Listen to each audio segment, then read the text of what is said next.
तो स्टूडेंट लोग, previous lecture में हमने क्लासिफिकेशन देखा था सॉरी निमेथलमिंथिस तक, दैट इज एस्केलमिंथिस तक। ठीक है, एनिलिडा का बच गया है, उसको भी थोड़ा देख करके खत्म करते हैं, आर्थ्रोपोडा स्टार्ट करना है। एनिलिडा, तो एनिलिडा को 4 क्लासेस में डिवाइड किया गया है, on the presence and absence of sense organ and position of setae. ठीक है, एनिलिडा को जो क्लासिफाई किया गया है किसके ऊपर, तो presence and absence of sense organ, presence and absence, मतलब किसी में सेंस ऑर्गन प्रेजेंट है, किसी में सेंस ऑर्गन एब्सेंट है। Presence and absence, one second, absence E होगा, absence of sense organ, okay, as well as position of setae, और सेटी का पोजीशन के ऊपर। सेटी क्या है ऑलरेडी आप लोग पढ़े हो, पोजीशन ऑफ सेटी के ऊपर इसको क्लासिफाई किया गया। ठीक है, और इसके भी 4 क्लास है। पहला हो गया पॉलीकीटा, POLYCHAETA, पॉलीकीटा। ठीक है, यहाँ पे पॉली का मतलब होता है न्यूमेरस, और कीटा हो गया सेटी। तो यहाँ पे क्या होता है, बहुत ज्यादा सेटी पाए जाते हैं, numerous seta, seta will be more in number. ठीक है, the locomotory organ will be many, numerous setae, SETAE। ठीक है, उसके बाद आता है ओलिगोकीटा, जो सेकेंड वन है, ओलिगो, OLIGOCHAETA, ओलिगोकीटा। यहाँ पे भी सेटी प्रेजेंट होता है, ठीक है, लोकोमोशन के लिए, बट उसका जो नंबर है लिमिटेड होता है।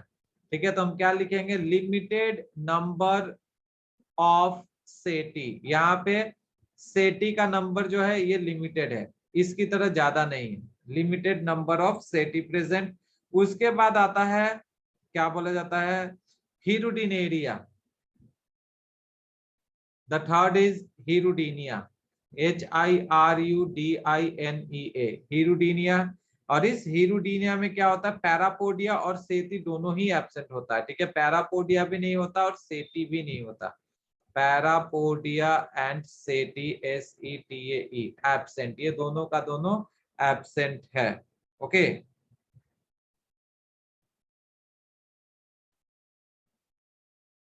हाँ, तो यहाँ पे सेटी है तो यहाँ पे पैरापोडिया होना चाहिए, क्योंकि मैंने बोला था पैरापोडिया के ऊपर सेटी पाया जाता है। ठीक है, but in this case what happened, parapodia is absent, parapodia and suckers are also absent। यहाँ पे पैरापोडिया एब्सेंट होता है, और पैरापोडिया के साथ सकर्स भी एब्सेंट होता है, सकर्स एब्सेंट। अब यहाँ देखिए, यहाँ हीरुडीनिया बोला है, हीरुडीनिया का एग्जांपल क्या हो जाता है, हीरुडिनेरिया। तो हीरुडिनेरिया में सकर्स पाया जाता है, तो हम यहाँ पे क्या लिखेंगे, सकर्स प्रेजेंट। देखो, जितना भी डिफरेंस दे रहा हूँ only on the basis of locomotory ऑर्गेन्सी दे रहा हूँ। ठीक है, तो अब तक मैंने 3 क्लास बताया जो मेन क्लास है, पॉलीकीटा, ओलिगोकीटा और हीरुडीनिया। यहाँ से क्वेश्चन आता है, पॉलीकीटा में क्या हो जाएगा, numerous setae and parapodia is also there, है setae are embedded over the parapodia here. तो इसका एग्जांपल क्या हो जाएगा बच्चा लोग, इसका एग्जांपल हो जाएगा नेरिस। ऑलरेडी लास्ट क्लास में मैंने बताया आपको नेरिस के बारे में। ठीक है, ये नेरिस इसका एग्जांपल हो गया। अब ओलिगोकीटा में क्या बताया, numerous setae will be there, means limited setae will be there, but parapodia और सकर्स दोनों ही एब्सेंट है। तो यहाँ पे क्या हो जाएगा एग्जांपल, तो आप लोगों को पता होना चाहिए, मैंने अर्थवर्म के बारे में बताया था। In earthworm parapodia is there and parapodia is absent but setae is there. ठीक है, और अर्थवर्म में बच्चों सेटी के साथ साथ मसल्स भी इन्वॉल्व होते हैं। ठीक है, यहाँ पे मसल्स भी पाए जाते हैं लोकोमोटरी ऑर्गन की तरह, जो circular and longitudinal muscles, they are also involve in locomotion. ठीक है, इन केस ऑफ अर्थवर्म। किसी बच्चे ने कुछ डाला है, Pheretima, yes Pheretima, very good, that is earthworm. Okay, अब हीरुडीनिया, हीरुडीनिया में क्या आ जाएगा, लीच, लीच का साइंटिफिक नेम आप लोग को पता है, Hirudinaria granulosa. Okay, now one more example is there, यहाँ पे लीच के साथ आपको एक और एग्जांपल मिलेगा बच्चों, बोनेलिया, बोनेलिया, BONNELIA, ये आपको एनवायरमेंटल बायोलॉजी में मिलेगा, दैट इज इकोलॉजी में पाया जाता है। ये क्या है बच्चों, सी लीच, इसको हम बोलते हैं सी लीच। ओके, बोनेलिया, सी लीच, वन सेकेंड, LEECH, ठीक है। यहाँ पे क्या होता है, जो मेल होता है वो इल डेवलप्ड होता है and lives permanently in the uterus of female, ठीक है। ये बोनेलिया में जो मेल होता है वो इल डेवलप्ड होता है और कहाँ रहता है, ये परमानेंटली फीमेल के यूटेरस में। फीमेल के यूटेरस में ये बोनेलिया का मेल पाया जाता है। Male Bonellia is found in female uterus, okay, permanently as they are ill developed, okay.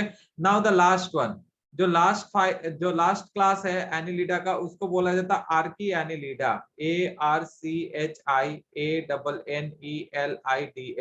Archie Annelida. ये आर्की एनिलिडा क्या है, तो ये पुराना, आर्की का मतलब क्या होता है, पुराना मेंबर्स है, ठीक है। Members of this class are what, salt water animals, that is the marine animals, okay. और यहाँ पे क्या होता है, पैरापोडिया सेटी दोनों ही एब्सेंट होता है, parapodia as well as setae both are absent.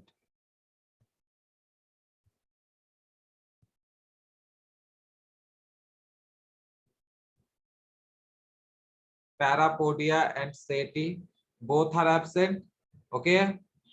यहाँ पे दोनों ही एब्सेंट होते हैं। उसके बाद क्या होगा, एग्जाम्पल अगर देखा जाए तो इसका एग्जाम्पल होता है पॉलीगॉर्डियस। इसका जो एग्जाम्पल मिलेगा, पॉलीगॉर्डियस, GORDIUS, ठीक है। ये मसल से मूव करता है, बेसिकली मस्कुलर मूवमेंट होता है यहाँ पे। और ये जो पॉलीगॉर्डियस है, इसे मोलास्का और एनिलिडा के बीच का कनेक्टिंग लिंक कहते हैं, ठीक है। Polygordius is the connecting link between annelida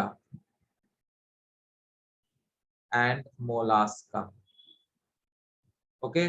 तो ये था स्टूडेंट्स एनिलिडा का क्लासिफिकेशन। एक बार मैं फिर से रिपीट कर देता हूँ इंपॉर्टेंट पॉइंट्स। यहाँ पे से एनिलिडा है तो इसका क्लासिफिकेशन किसके ऊपर हो रहा है, on the basis of presence and absence of sense organ and the position of setae, ठीक है। पहला पॉलीकीटा, दूसरा है ओलिगोकीटा, तीसरा हिरुडीनिया और चौथा आर्की एनिलिडा। ये इतना इंपॉर्टेंट नहीं है, आर्की एनिलिडा से उतना क्वेश्चन नहीं पूछता, ये तीनों से आ सकता है, ठीक है। पॉलीकीटा में सेटी का नंबर ज्यादा होता है, ठीक है। पैरापोडिया ही पाया जाता है, नेरिस इसका एग्जांपल हो गया, ठीक है। उसके बाद यहाँ पे आ जाता है ओलिगोकीटा में limited number of setae, parapodia suckers both are absent, earthworm is an example, ठीक है, दैट इज फेरेटिमा। हिरुडीनिया का हिरुडिनेरिया एग्जांपल है, दैट इज लीच। और बोनेलिया, बोनेलिया मैंने क्या बोला कि यहाँ पे जो मेल होता है वो इल डेवलप्ड होता है और फीमेल के यूटेरस में परमानेंटली लिव करता है। आर्के एनिलिडा का एग्जांपल बता दिया था मैंने, पॉलीगॉर्डियस से कनेक्टिंग लिंक माना जाता है एनिलिडा मोलास्का में, ठीक है। एक और एग्जांपल अगर आप लोग देखना चाहोगे यहाँ पे नेरिस के साथ साथ, ठीक है, नेरिस के साथ साथ पॉलीकीटा का एक और एग्जांपल आप लोग लिख लो, एफ्रोडाइट, APHRODITE, एफ्रोडाइट, जिसको हम सी माउस के नाम से जानते हैं, सी माउस। देखो एग्जांपल अच्छा खासा लेना चाहिए, ठीक है, जानना चाहिए आप लोग को। और एक होता है सबेला, सबेला मैंने आपको बोला था जिसमें क्लोरोक्विनोन पाया जाता है, सबेला। It is called as peacock worm. Peacock, that is more. Peacock worm. Okay. So that's it from the Annelida classification. Now we are going to move on to Arthropoda. That is the largest phylum. But before that, I will give you a break. तो बच्चों, अब चलते हैं सबसे largest phylum पे, जिसको arthropoda कहते हैं।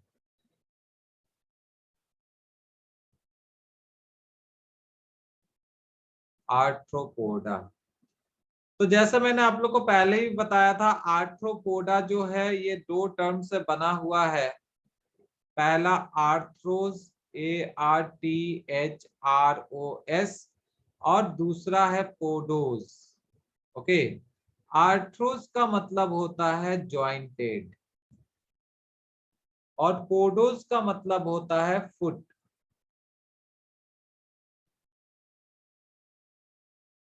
okay. So what it becomes, jointed foot, okay, that is invertebrates with jointed foot.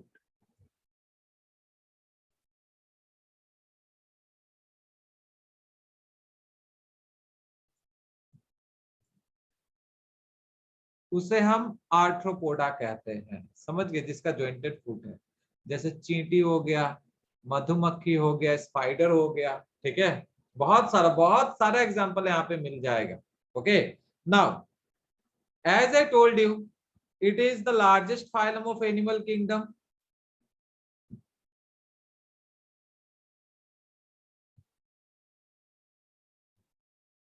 Animal kingdom को एक लिख देंगे तो भी चलेगा, चलो ठीक है लिख देता full animal kingdom with above 9 lakh species।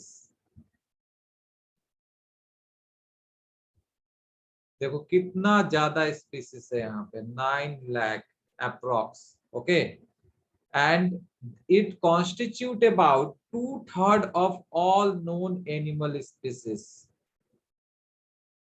Constitute about 2/3 of all known animal species.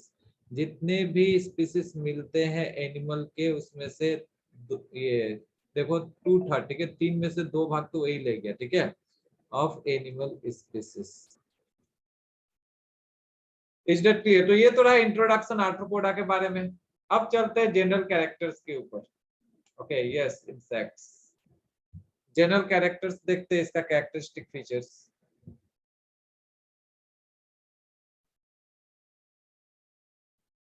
तो सबसे पहला कैरेक्टरिस्टिक फीचर तो मैंने बता दिया इसका, कि इसमें क्या होगा, जॉइंटेड फुट होंगे, विंग्स भी होंगे।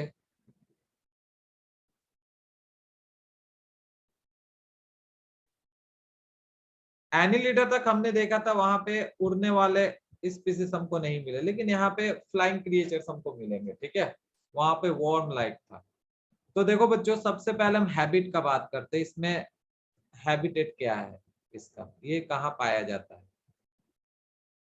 Okay, so there will be variety of habitat, बहुत सारे हैबिटेट है यहाँ पे। जैसे मैराइन, मैराइन वाटर में मिलता है, फ्रेश वाटर में भी मिलता है। ओके, एक्वेटिक हो गया, fresh water, marine water, then terrestrial and aerial also, that is हवा में, अभी मैंने बोला था उड़ता भी है, ठीक है। नेक्स्ट, अगर लेवल ऑफ ऑर्गेनाइजेशन का बात करें तो आप लोग ही बता दोगे इसका लेवल ऑफ ऑर्गेनाइजेशन क्या है। It is the organ system level of organisation.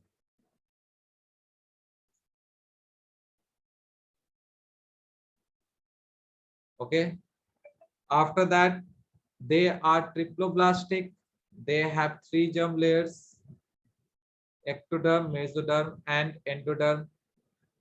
Then coelomate, ट्रूसिलोम पाया जाता है यहाँ पे, और ट्रूसिलोम में कौन सा टाइप मिलेगा, सीजोसिलोम, दैट इज मेजोडर्मल स्प्लिटिंग से जो सिलोम बनता है उसको हम सीजोसिलोम कहते हैं। Next character is symmetry. कैसा सिमेट्री होगा, तो बाइलेटरली सिमेट्री होगा, that is the organisms can be divided into 2 equal halves only from one axis. After that they are also metameric segmented, metamerically segmented, that is external segmentation plus the internal segmentation। ये सब बातें अब आप लोग को याद रहना चाहिए। आफ्टर दैट द एक्सोस्केलेटन, ठीक है, अब इसका इसमें हमको एक्सोस्केलेटन मिलेगा, और इसका जो एक्सोस्केलेटन है वो काइटिनस क्यूटिकल से बना होता है, ठीक है। Exoskeleton is made up of chitinous cuticle which covers the body, ठीक है, और मोल्टिंग के टाइम में ये काइटिनस स्केलेटन, ये काइटिनस क्यूटिकल को सेट कर देता है, जिसको हम एक्टाइसिस भी कहते हैं।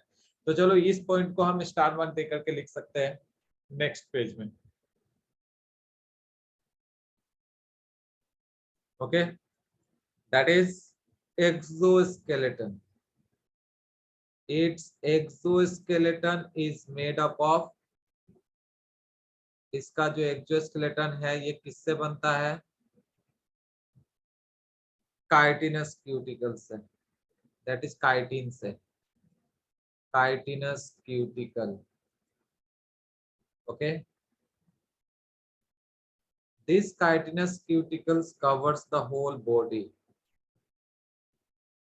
covers the body।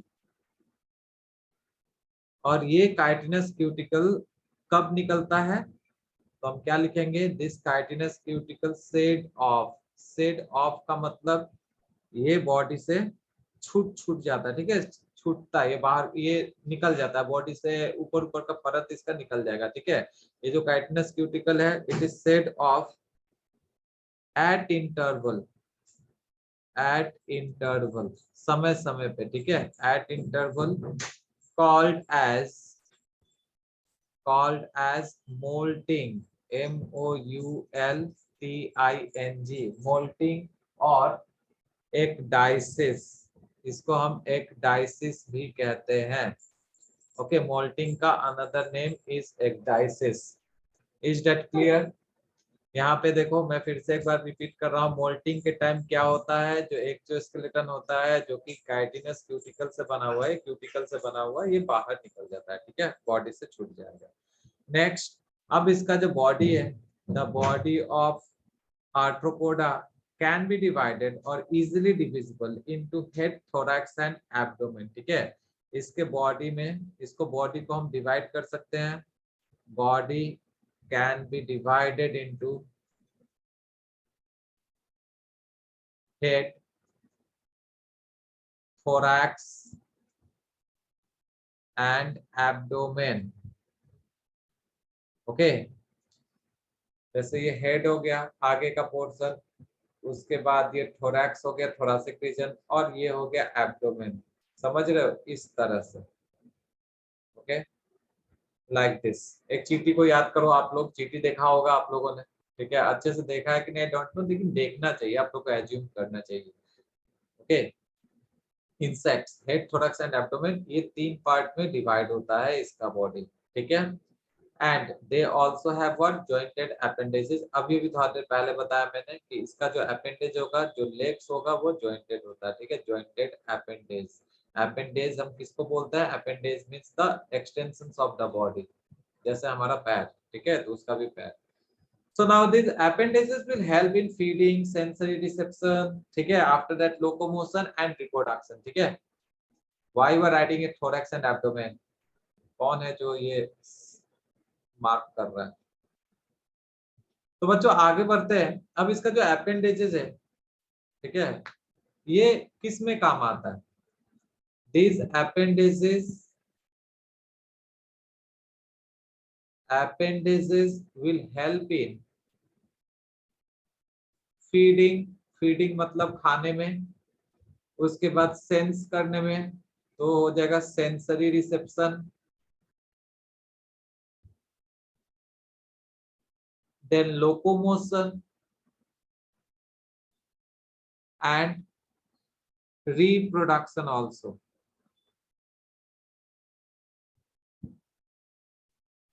ओके। तो ये सब चीजों में ये अपेंडेजेस काम आता है। After that if you talk about respiratory organ,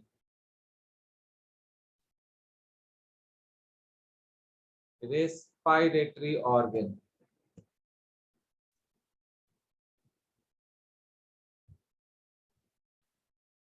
तो रेस्पिरेटरी ऑर्गन यहाँ पे बहुत सारे मिलेंगे बच्चों, आप लोग को बेसिस ऑफ क्लासिफिकेशन में मैंने बताया था इसके बारे में। पहले हम गिल्स लिखते हैं, first is gills, second book gills,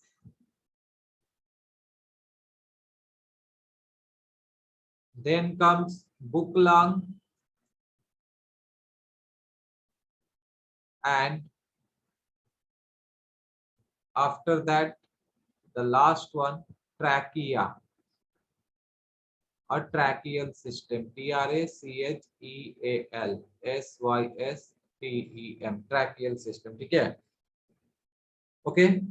तो बच्चों देखो, जो गिल्स होता है, गिल्स का एग्जांपल क्या हो जाएगा, aquatic organism, for example prawn,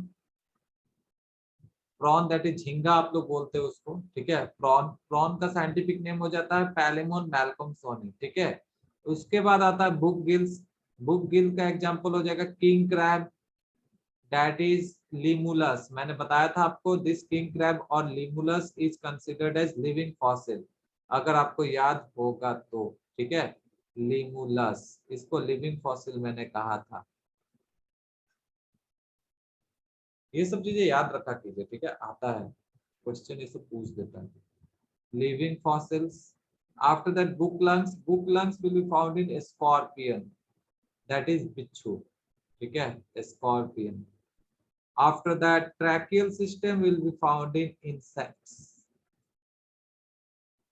कीड़ा, ठीक है. Now ये जो ट्रैकिया है, ट्रैकिया क्या करता है बच्चों, ये डायरेक्ट क्वेश्चन आता है, मैं यहाँ पे रेड पेन से लिख देता हूँ. The trachea carry oxygen directly to the cell, ठीक है. ट्रैकिया क्या करता है, ऑक्सीजन को डायरेक्टली सेल तक कैरी करता है, ठीक है. Trachea carry oxygen directly to the cell, ये सेल तक डायरेक्टली ऑक्सीजन कैरी करता है, ठीक है. तो इसको आप नोट हिसाब से लिख लेना. Okay. Now beside these respiratory organs, that is gills, book lungs, tracheal system, respiration can also occur through the body surface. Body surface से भी respiration होता है. ओके. सो ये रहा respiration के बारे में. appendages देखा हमने, respiration देखा, ठीक है. फिर रेस्पिरेशन कैसे होता है, गिल्स के थ्रू हो रहा है. उसके बाद बुक गिल्स बोला, बुक लंग्स बोला, ट्रैकियल सिस्टम बोला, ठीक है. गिल्स किसमें, गिल्स पाया जा रहा है प्रॉन में. After that book gills in king crab और limulus, that is the living fossil. Then comes book lungs, that is scorpion, and tracheal system, that is insects. Okay. Now student, चलो body appendages को थोड़ा और अच्छी तरह से देखते हैं, ठीक है. तरह तरह के बॉडी अपेंडेजेस यहाँ पे पाया जाएगा. No, time is not over now. Okay, there is 7 minutes. So आप लोग आराम से क्लास कीजिए, टाइम का टेंशन मत लीजिए. लगता है उस बच्चे को भागना है. कौन है ये बच्चा? मुशर्रफ हुसैन. अभी टाइम है बच्चे, ठीक है, टेंशन मत लीजिए. मैं आपको 2-3 मिनट्स पहले बोल दूंगा. बॉडी अपेंडेज, देखिए एकदम आराम से क्लास कीजिए, ठीक है. किसी भी तरह का कोई भी जल्दबाजी नहीं है कि हमको भागना है या कुछ करना, नहीं, पढ़ना ही है. Body appendages, okay. तो बच्चों देखो, जो अपेंडेज होता है, बॉडी का एक्सटेंशन होता है, वो किस किस काम में आता है. सबसे पहला हो गया, चलो स्विमिंग, स्विम करने का काम में आएगा. इसका एग्जांपल हो जाएगा belostoma. Belostoma, BELOSTOMA, belostoma. Next, grasping the prey, मतलब शिकार पकड़ने के लिए, ठीक है. Grasping the prey, GRASPING, grasping the prey, PREY. Okay. इसका क्या हो जाएगा example, that is praying mantis, PRAYING MANTIS, ठीक है. Praying mantis will be the example of this. तो प्रेइंग मैंटिस में क्या होता है बच्चों, लेग पाया जाता है, ठीक है. प्रोलेग्स पाया जाता है प्रेइंग मैंटिस में, जिसको हम बोलते हैं रैप्टोरियल प्रोलेग्स, ठीक है. रैप्टोरियल, RAPTORIAL, रैप्टोरियल प्रोलेग्स are found in praying mantis. Okay, these raptorial prolegs will be used for grasping the prey. समझ गए. ये देखो, ये जो प्रोलेक्स होता है, ठीक है, या फोरलेक्स होता है, वो यूज होता है प्रे को कैच करने के लिए. ओके, इसको हम कहते हैं grasping of prey by the prolegs. Okay. Next, for digging, digging मतलब गड्ढा करना, डिगिंग, DIGGING, ठीक है. डिगिंग का एग्जांपल हो जाएगा forticula, FORTICULA, forticula. After that jumping,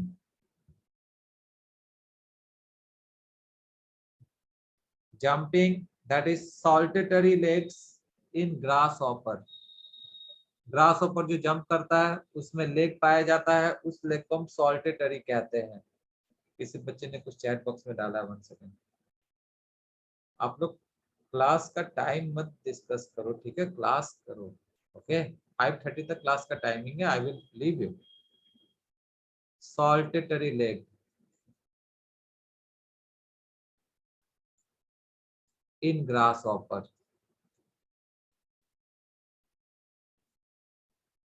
Okay. After that, pollen collection. The appendages are also used for pollen collection. Pollen, that is the flower pollen. अब pollen collection कौन करेगा? Obvious सा बात है, honey bee. Okay. And finally for running, that is भागने के लिए. और रनिंग के लिए कौन यूज करता है? तो एग्जांपल आप लोग के सामने, आप लोग के घर में पाए जाएंगे कॉकरोच. कॉकरोच को आई थिंक आप लोग क्या कहते हो? पोइटासुरा आई थिंक. बच्चों ने मुझे बताया है इट इज पोइटासुरा. Yes or no?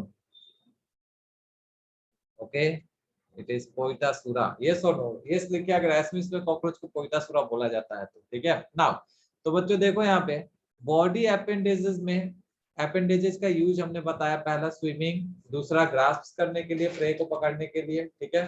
Then digging, jumping and pollen collection, then running. ठीक है. तो ये सारे काम में आ जाएगा. तो अभी आप लोग को अपेंडेजेस क्लियर हो गया होगा. ओके. तो अब और आगे नहीं बढ़ेंगे, ऑलरेडी टाइम हो रहा है. ठीक है.